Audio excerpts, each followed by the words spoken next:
जैसे बहता हुआ पानी वापस नहीं लौटता, उसी प्रकार हम बूढ़े होने के बाद दोबारा जवान नहीं हो सकते। उसी प्रकार समय निरंतर बहता रहता है और कभी नहीं रुकता। क्या हम बहते पानी को रोक सकते हैं? नहीं आता है। बड़े होने के बाद हम कभी भी बच्चे बनकर वापस नहीं आ सकते। जिन लोगों ने अपने समय का सही उपयोग किया है, उन्होंने अपने जीवन में सब कुछ हासिल किया है, और जिन्होंने अपने समय का दुरुपयोग किया है, उन्हें दुख और पीड़ा के अलावा कुछ नहीं मिला है। हमारे पास बहुत कुछ है, कुछ करने का समय है, लेकिन वह भूल जाता है कि समय और जीवन कभी नहीं रुकते। कौन जानता है कि कल क्या होगा? मान लीजिए कि यदि आपका कल मृत्यु है, तो आप क्या करेंगे? इसलिए सब कुछ आज ही करना है, अभी करो।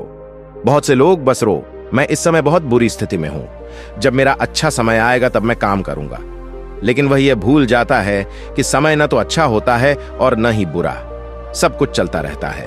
क्या हमें उसे बेहतर बनाने के लिए कड़ी मेहनत करनी होगी और उससे लड़ना होगा?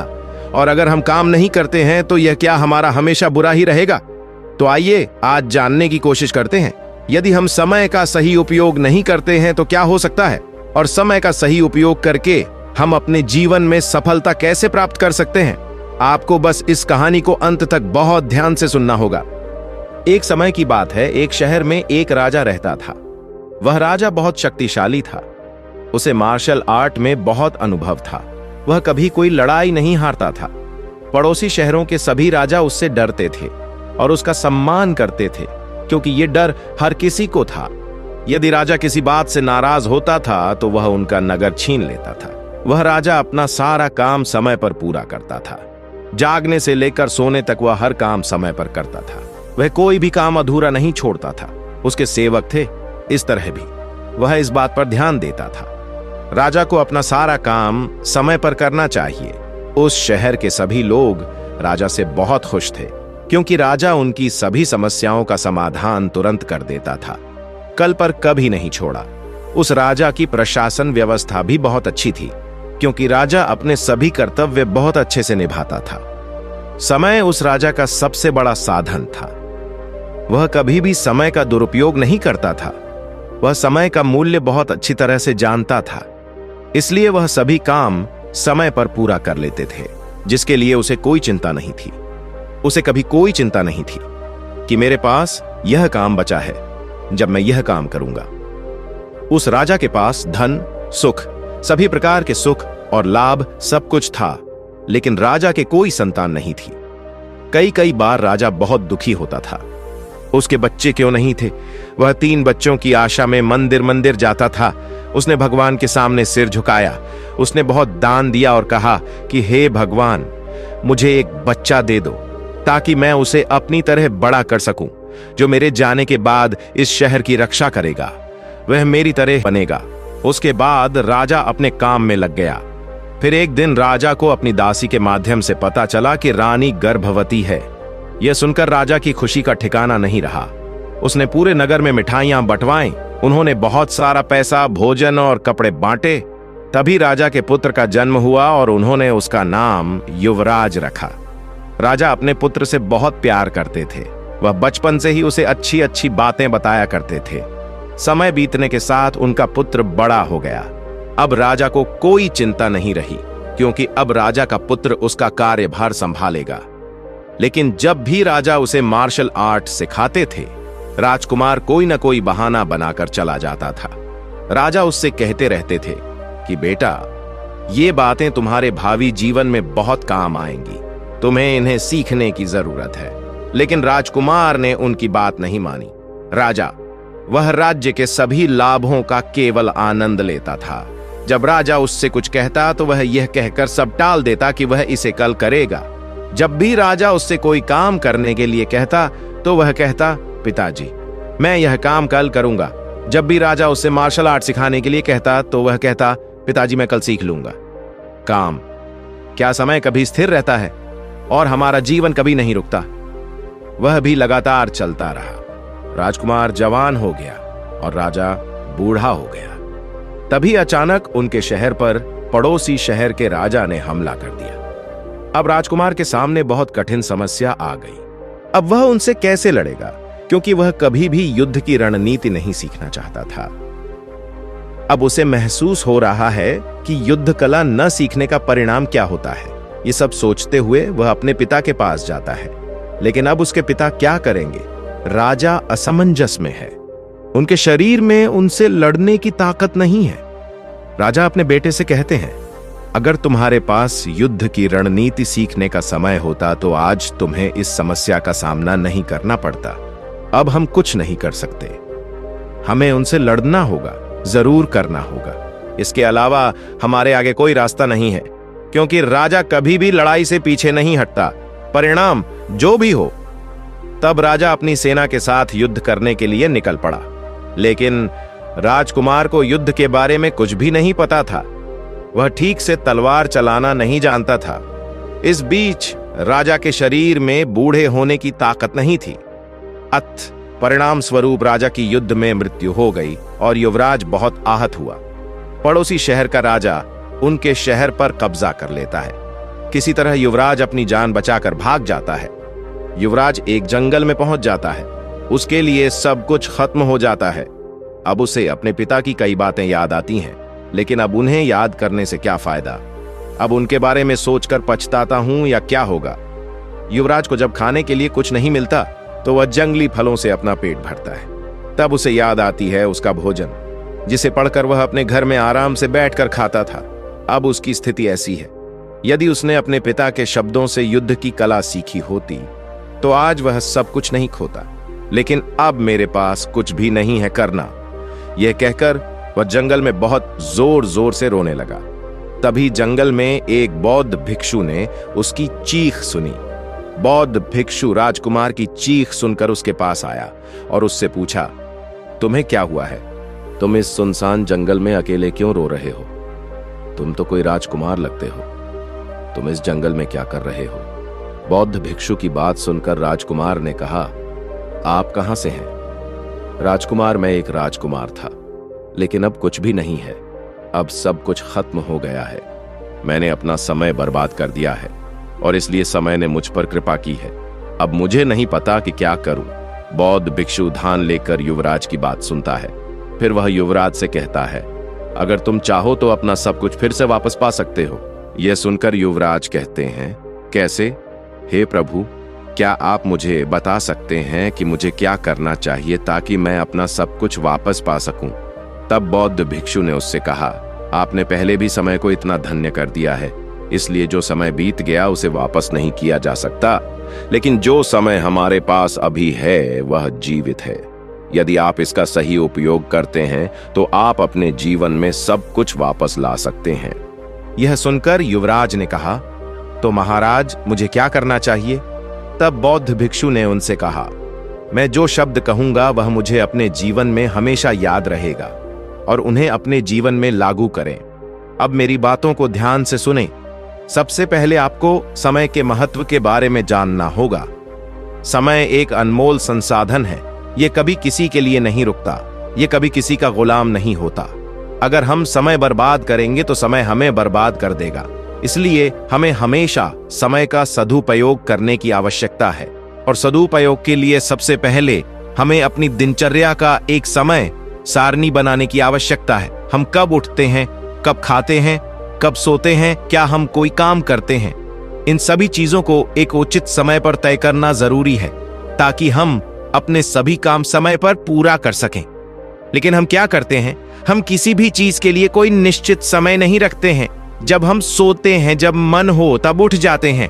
कभी कभी हम इतना सो जाते हैं कि हमारा आधे से ज्यादा समय सोने में ही बीत जाता है और फिर हम कुछ नहीं कर पाते। इसलिए अपने सभी कार्यों का एक टाइम टेबल बना लें और प्रत्येक कार्य को समय पर पूरा करें ताकि आपका प्रत्येक कार्य पूरा हो जाए। और जब कोई काम हमारे समय में पूरा नहीं होता तो हम सोचने लगते हैं कि अब मैं उस काम को कैसे कर पाऊंगा, मेरे पास अब समय नहीं है। इससे हमारा काम खराब हो जाता है। अगर हमें अपना कोई काम पूरा करना है तो हमें उसके लिए एक समय तय करना होगा कि मैं इस समय में यह काम पूरा कर लूंगा, मैं पूरा कर लूंगा, या तो मैं यह काम अब तक सीख लूंगा या सीख लूंगा। हमें अपना लक्ष्य पूरा करने के लिए समय निर्धारित करना होगा। चाहे कुछ भी हो, मुझे इस समय तक यह काम करना है। और जब हम अपने काम के प्रति जुनूनी होते हैं तो हम कभी भी अपना समय बर्बाद नहीं करते हैं। हमारा दिमाग हमेशा सतर्क रहता है, फिर हम अपना ज्यादातर समय अपने काम को देते हैं। यही कारण है कि हमें अपने लक्ष्य के प्रति दृढ़ जुनून रखने की आवश्यकता है। ऐसा नहीं है कि हम एक लक्ष्य निर्धारित कर लें कि मैं एक महान व्यक्ति बनूंगा और फिर कड़ी मेहनत नहीं करेंगे। ज्यादातर लोग ऐसा करते हैं। वह बड़े सपने नहीं देखता लेकिन उस पर अमल नहीं करता।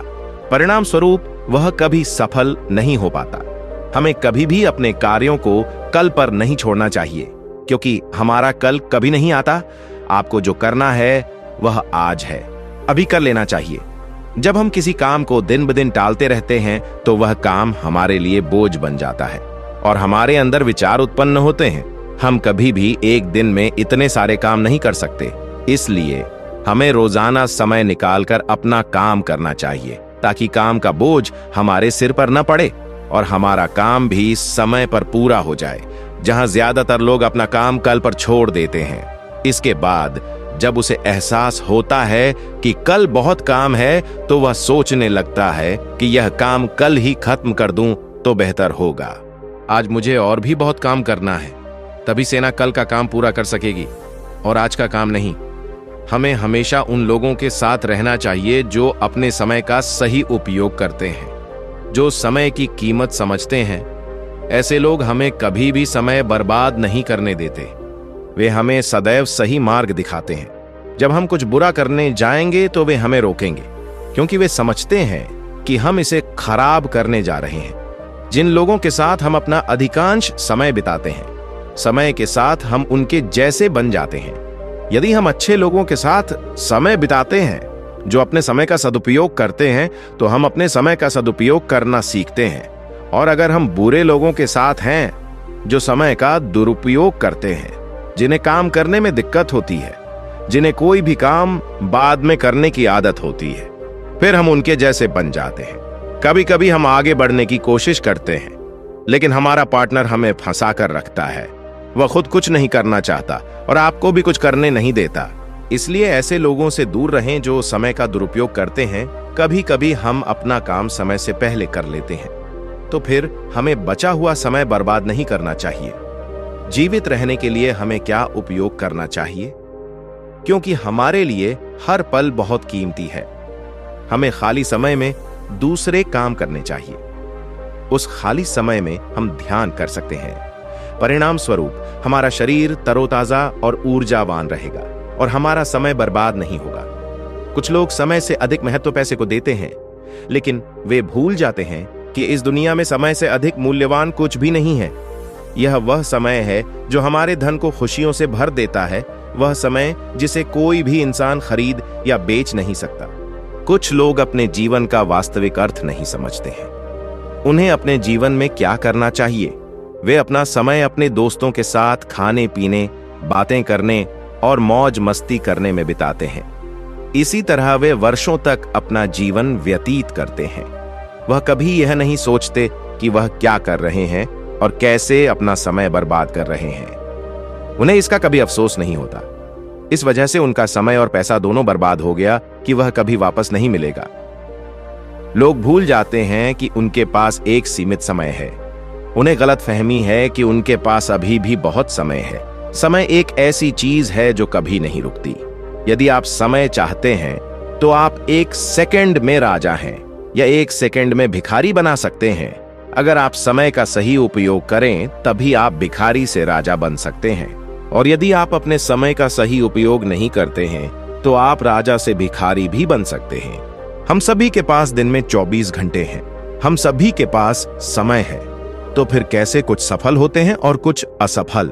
सफल लोग अलग अलग काम नहीं करते हैं, वे बस उस चीज को अलग ढंग से करते हैं। वे अपने समय के हर पल इसके लिए वे सफल होते हैं, और असफल लोग समय का हर पल बर्बाद करते हैं। कभी सोने के लिए, कभी घूमने के लिए और कभी मौज मस्ती करने के लिए, ताकि वे कभी सफल ना हो सके।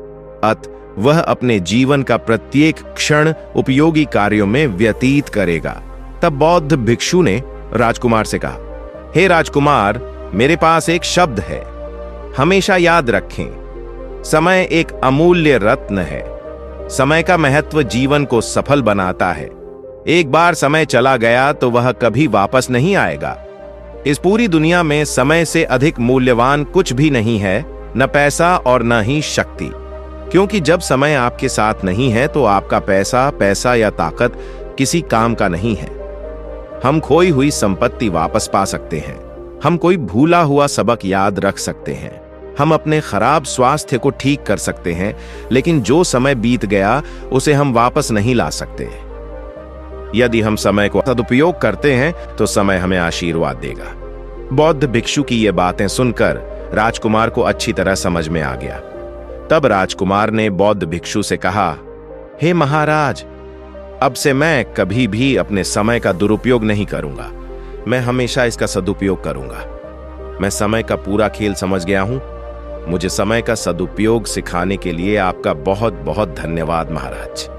तो दोस्तों, मुझे उम्मीद है कि आप समय की सही कीमत समझ गए होंगे। अगर आपको वीडियो पसंद आए तो कृपया इसे लाइक और शेयर करें, और अगर आपने अभी तक हमारे चैनल को सब्सक्राइब नहीं किया है तो अभी चैनल को सब्सक्राइब करें। तो मिलते हैं एक नया कहानी के साथ। नमो बुद्धाय।